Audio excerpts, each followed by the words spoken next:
Imagine this, you're standing in the middle of a bustling city. The sounds of cars, the chatter of people, the constant hum of life. Now, imagine in the blink of an eye, all of it just stops. One moment, every single human on Earth is here. The next, we're gone. No noise, no traffic, no phones ringing. Just an eerie, profound silence. Cities like New York, London, Cairo, and Tokyo, once teeming with millions, are suddenly empty monuments to a vanished species. In this video, we're going on an incredible journey through time to explore exactly what would happen, minute by minute, hour by hour, and year by year, if all humans disappeared from Earth. In the very first minute, the immediate consequences are catastrophic for our machines. Planes flying high in the sky suddenly lose their pilots, turning into metal coffins that begin their uncontrolled descent. On the ground, cars that were in motion just seconds ago, perhaps on self-driving mode or with a foot stuck on the pedal, continue for a brief, terrifying moment before crashing into buildings, guardrails, or each other. Most automated factory machines and production lines keep running for a short while, completing their final tasks before their safety protocols kick in and they shut down, one by one. The world of human technology starts to unravel in an instant. After 1 hour, a deceptive sense of normalcy hangs in the air. In many cities, the lights are still on. Power stations, largely automated, continue to generate electricity, feeding the grid that powers our empty world. Traffic lights cycle through green, yellow, and red for phantom cars. Street lights flicker on as dusk approaches, illuminating vacant streets. Inside our homes, pets are beginning to feel our absence. Dogs might be whining at the door. Cats might be pacing restlessly. They're confused, maybe a little scared, but for now, they are safe inside the walls of our homes. The world holds its breath, still powered by the ghost of our presence. Fast forward to 24 hours after our disappearance. The digital world, our global nervous system, begins to fail. Without engineers to maintain them, internet servers and communication networks start to break down. The web of information that connected the globe goes dark, bit by bit. That same night, the power grid starts to collapse. Automated systems at power plants can only run for so long without human oversight. One by one, they run out of fuel or encounter errors they can't fix. Major cities, symbols of human achievement, are plunged into an unprecedented darkness. In zoos and wildlife parks around the world, the silence is punctuated by the calls of hungry animals. There is no one left to feed them, no one to care for them. The gates of their enclosures remain locked, a final, cruel barrier. 3 days in, and the basic services we took for granted are gone. Water stops flowing from our taps as the pumps that pressurize the system fail. Our homes become dry and silent. On farms, a different story unfolds. Domesticated animals like cows, chickens, and pigs, driven by instinct, break through their fences. They are now free, but they are also vulnerable, unprepared for a life without human protection and provision. A quiet sigh of relief comes from a different quarter: nuclear power plants. Designed with incredible safety measures, they automatically enter a secure shutdown mode, preventing a global catastrophe and containing their radioactive cores. After 1 week, the divide in the animal kingdom becomes stark. Many smaller house pets, unable to find food or water, tragically perish. Larger, more resourceful dogs, however, begin to band together. They form packs, their wild instincts reawakening as they start to hunt in the empty suburbs. Nature doesn't wait, it begins its reclamation project with astonishing speed. Without the noise and presence of humans, bird song seems louder, filling the air. Wild animals, once pushed to the fringes, become bolder. The streets, no longer cleaned by machines or people, grow quieter and, strangely, cleaner as dust settles and the wind sweeps away the last vestiges of our daily lives. At night, the world is darker than it has been in over a century. 1 month after our exit, the transformation is undeniable. The force of life is asserting itself everywhere. Tiny green shoots begin to push their way through cracks in the pavement. Streets and sidewalks are a tapestry of emerging weeds and wildflowers. Our underground infrastructure begins to fail. Without pumps to remove it, rainwater floods subway tunnels and underground networks, turning them into dark, subterranean rivers.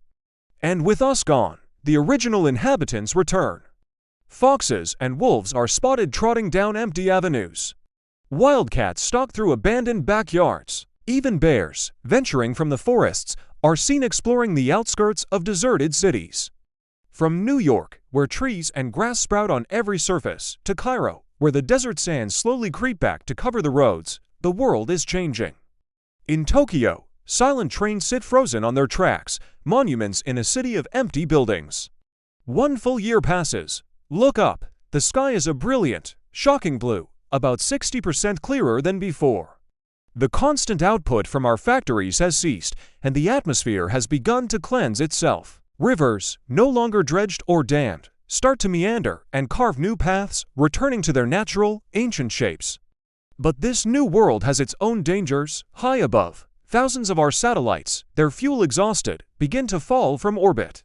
They burn up in the atmosphere, creating a silent, year-long meteor shower. On the ground, our architectural marvels are showing signs of neglect. Without maintenance, water seeps into foundations, windows break, and the slow process of decay begins.